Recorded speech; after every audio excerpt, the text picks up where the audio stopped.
अनुसंधान समस्या चयन करने के बाद मैंने बताया था सामाजिक अनुसंधान के क्षेत्र में जब हम विषय या अनुसंधान समस्या का चयन कर लेते हैं अनुसंधान समस्या या विषय का चयन करने के बाद हमारा सेकंड जो स्टेप होता है वो होता है उपकल्पना का निर्माण। उपकल्पना इंग्लिश में इसको हाइपोथेसिस बोलते हैं। ऐसा माना गया है कि जैसे हमने अनुसंधान समस्या का चयन कर लिया, चयन करने के बाद हम एक उपकल्पना बनाते हैं। और ये क्यों बनाते हैं? क्योंकि इसमें हम विषय की मतलब जैसे उपकल्पना का चयन कर लिया, कार्य कारण संबंध, इस समस्या का कार्य कारण संबंध हमारे अनुसंधान से क्या है। तो उपकल्पना वास्तव में, अगर मैंने कल भी बताया था, एक समाजशास्त्री ने परिभाषा दी थी कि एक कामचलाऊ सामान्यीकरण है जिसकी सत्यता की जांच अभी बाकी है। जैसे अगर हम कहने लगे कि अपराध हमारी एक समस्या है, अपराध हमारे समाज में बढ़ती आपराधिक घटनाएं, ठीक है, ये हमारे अध्ययन की एक समस्या है। ध्यान से समझिएगा आप लोग, समस्या का चुनाव किसे कहते हैं? जैसे मैंने एक समस्या चुन ली कि हमारे समाज में आपराधिक घटनाएं घटित होती हैं, कोई भी हो, चोरी हो, डकैती हो, भ्रष्टाचार हो, कुछ भी हो, आपराधिक घटनाएं घटित होती हैं। अब इससे रिलेटेड हमें एक उपकल्पना बनानी है। उपकल्पना हमने ये जिम्मेदार, जैसे अपराध के लिए, चोरी वगैरह के लिए हमने जिम्मेदार ठहराया क्या गरीब स्थिति या गरीब पृष्ठभूमि जो है वो अपराध के लिए जिम्मेदार है। मैंने उपकल्पना बनाई कि गरीब होना या गरीब पृष्ठभूमि अपराध के लिए जिम्मेदार है। ये मैंने क्या बनाई है? एक हाइपोथेसिस, उपकल्पना। तो उपकल्पना, मैंने अध्ययन विषय क्या था मेरा? अपराध, ठीक है, समाज में घटित होने वाले अपराध। और उपकल्पना क्या बनाई मैंने कि गरीब स्थिति या गरीब पृष्ठभूमि अपराध के लिए जिम्मेदार है। अब मैंने उपकल्पना बना ली, अब मुझे ये जांच करनी है, क्योंकि मैंने अध्ययन की एक विषय लिया, अब मुझे देखना है कि क्या ये इसमें उपकल्पना जो मैंने बनाई है क्या ये सही है। यानी कार्य कारण संबंधों की व्याख्या करना वो उपकल्पना के अंतर्गत आता है।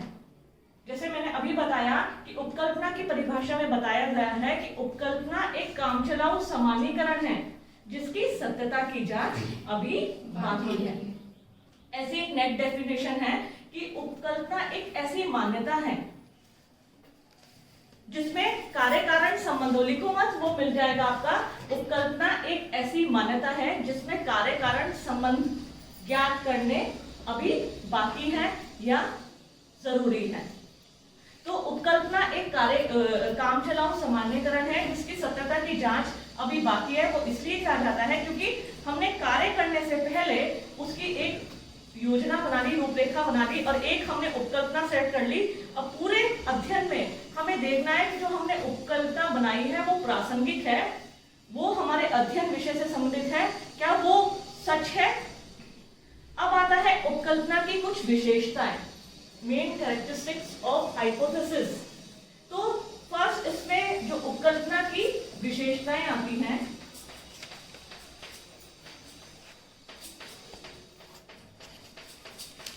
फर्स्ट है इसमें स्पष्टता।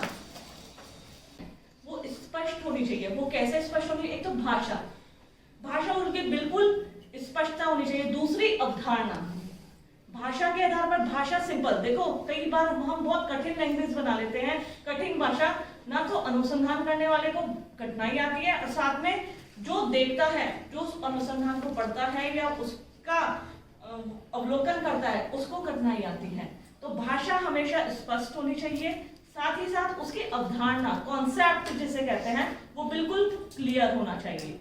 दूसरी इसमें आती है प्रयोग सिद्धता। हमारी जो उपकल्पना है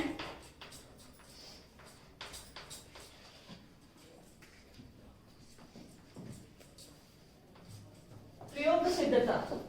देखो प्रयोग सिद्धता मतलब हम जो भी उपकल्पना बनाएं उसके कार्य कारण संबंधों की जांच की जा सके।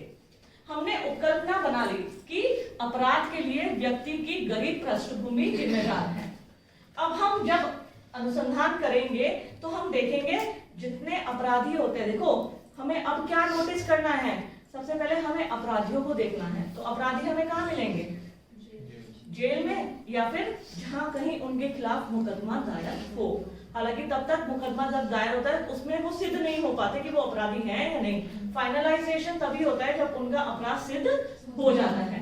तो हम जब कई अपराधियों के देखते हैं, उनके रिकॉर्ड देखते हैं, फिर हमें अब क्या चेक करना है कि वो गरीब है या नहीं है। क्योंकि हमने उपकल्पना क्या बनाई थी कि जो आपराधिक लोग होते हैं वो उनकी पृष्ठभूमि क्या होती है, गरीब होती है, गरीब पृष्ठभूमि से वो बिलोंग करते हैं। तो मतलब वो प्रयोग सिद्धता, हमें ऐसी हाइपोथेसिस बनानी है जो हम प्रयोग भी कर सके, हम देख सके कि हमारी बात में कितनी सच्चाई थी। जो हमने सोचा था क्या वो वास्तविक है, कि वास्तव में ऐसा है कि जैसे फॉर एग्जांपल बाल अपराध के लिए मैंने उपकल्पना बनाई कि बच्चे के परिवार का माहौल और सौतेली मां जिम्मेदार है। ठीक है, मैंने एक हाइपोथेसिस बना ली कि उसके पारिवारिक वातावरण और उसकी सौतेली मां बाल अपराध के लिए जिम्मेदार है। तो ऐसे में यहाँ अब एक प्रश्न ये आता है कि मुझे उसे प्रयोग सिद्ध करना है, यानी मुझे देखना है। सबसे पहले मुझे बाल अपराधियों को देखना, फिर मुझे देखना वो किस पृष्ठभूमि से आए, उनके घर का वातावरण कैसा है, क्या कारण थे कि बच्चा बाल अपराधी बना। हालांकि बहुत सारे हो सकते हैं, लेकिन मैंने उपकल्पना जो बनाई है, उपकल्पना एक बना सकते हैं, 2, 3 ऐसे बना सकते हैं कि जो मैंने उपकल्पना बनाई है कि वास्तव में वो अध्ययन विषय से संबंधित है या नहीं है। नेक्स्ट इसमें आता है विशिष्टता।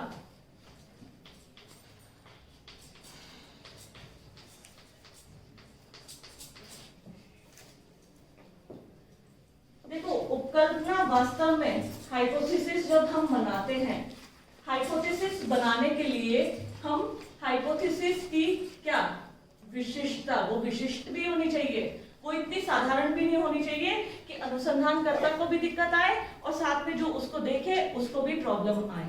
वो विशिष्ट होनी चाहिए, क्योंकि जो साधारण उपकल्पनाएं होती है वो उनकी हम जल्दी से जांच नहीं कर पाती, कॉमन होती है, बहुत कॉमन होती है। हम छोटा सा एक कॉमन पॉइंट ले लें, ऐसी उपकल्पना में कभी भी गलती नहीं करनी चाहिए। उपकल्पना हमेशा कोई ना कोई एक विशिष्ट आधार लेकर बनानी चाहिए, उसमें विशिष्टता होनी चाहिए। फिर नेक्स्ट इसमें आता है अध्ययन की प्रविधियों से संबंधित। जो भी हम उपकल्पना बनाते हैं, जो हमने अध्ययन की विधियां ली हैं, देखो जब हम कोई अनुसंधान कार्य करते हैं, पॉज करना बेटा, कि हमारी उपकल्पना जो है अध्ययन की प्रविधियां, देखो सामाजिक अनुसंधान में जब हम कोई विषय लेते हैं, विषय के साथ साथ हम अध्ययन की, रिसर्च की वो टेक्निक्स या वो मेथड्स भी लेते हैं। किसके माध्यम से हम रिसर्च करेंगे, जैसे प्रश्नावली, प्रश्नों की सूची, अनुसूची, ये साक्षात्कार या अवलोकन, किसके माध्यम से हम अध्ययन करेंगे। तो हमारी जो उपकल्पना है वो अध्ययन की प्रविधियों से भी संबंधित होनी चाहिए। देखो ये सब विशेषताएं जो है ये किताबी लैंग्वेज है, और वास्तव में जो हमारा एक्सपीरियंस कहता है, जो हम रिसर्च करने जाते हैं, तो जब हम उपकल्पना की विशेषताओं की बात करते हैं तो वास्तव में सबसे ज्यादा इंपॉर्टेंट मैटर करता है उपकल्पना की भाषा का, यानी उसकी भाषा बहुत सिंपल और सरल होनी चाहिए। कभी भी उपकल्पना, देखो सबसे पहले मैंने आपको बताया था ना, कल पीएचडी जब आप करेंगे या कोई भी रिसर्च करेंगे तो सबसे पहले अध्ययन विषय से संबंधित आपके गाइड कोई भी होता है वो कहता है हाइपोथेसिस बनाइए, उपकल्पना बना के लाइए। सबसे पहले वो आपको देंगे एक टॉपिक चूज करके लाइए, फिर आप 4-5 टॉपिक्स ले जाएंगे, वो एक टॉपिक आपको दे देंगे, फिर कहेंगे हाइपोथेसिस बना के लाइए। और ये हाइपोथेसिस बनाना इतना आसान नहीं है। हाइपोथेसिस हमारे अध्ययन विषय से संबंधित सोच समझकर कि ये इसमें बहुत सारी बातों का ध्यान रखा जाता है कि उपकल्पना हमारे अध्ययन विषय के इर्द गिर्द ही होनी चाहिए। ऐसी ना हो हमने उपकल्पना ऐसी बना ली कि उसका अध्ययन विषय से कोई रेलेवेंट है, वो रेलेवेंट है ही नहीं, संबंधित है ही नहीं।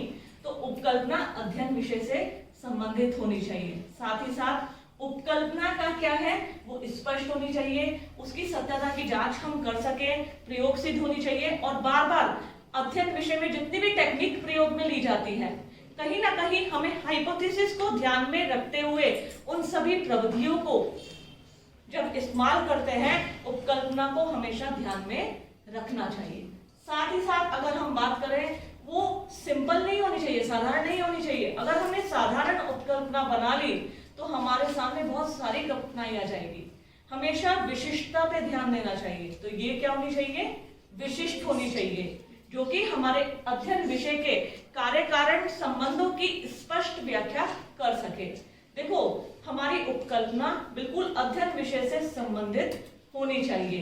तो जब हम एक अच्छी उपकल्पना का निर्माण करते हैं तो हमारा जो अध्ययन होता है, जो हमारा अनुसंधान होता है, वो उपकल्पना के ऊपर भी डिपेंड होता है, क्योंकि वो बहुत स्मूथ चलता है, अबाध चलता है। उपकल्पना हमने हार्ड बना ली तो उसे प्रमाणित करने में ही हमें बहुत टाइम लग जाएगा, हम पजल हो जाएंगे। हाइपोथेसिस जो है वो मेन पार्ट है सामाजिक अनुसंधान के क्षेत्र में, आप सब याद रखिए, ठीक है। नेक्स्ट पार्ट में मैं आपको उपकल्पना के प्रकार और महत्व ये सब